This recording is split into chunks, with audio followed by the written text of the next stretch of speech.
Totoy, anong problema mo? Asad. Nakatanaw talaga sa malaya. Apo, Totoy.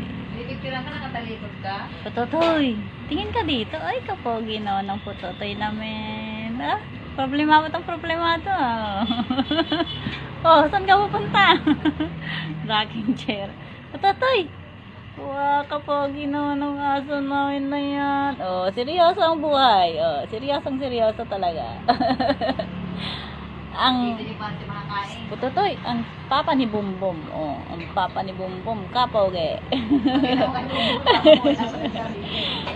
Aba, ang lalim ng iniisip ng putotoy namin ah. Talaga naman. Seryoso? Bata-bata pa. Putotoy, seryoso ka talaga? Oh, parang nagkakatina naman yung paa mo. Gustong lumundag na naman ah. Yan si Putotoy. Ang papa ni Bumbum. Ba, seryoso talaga. Sus, naman. Tayong tayo ang tayo nga. Oh, nagkakati talaga yung paa. Saan pupunta ang Putotoy? Nakatanaw, walayo. Wow. Ang Putotoy na yan. Seryoso talaga sa buhay.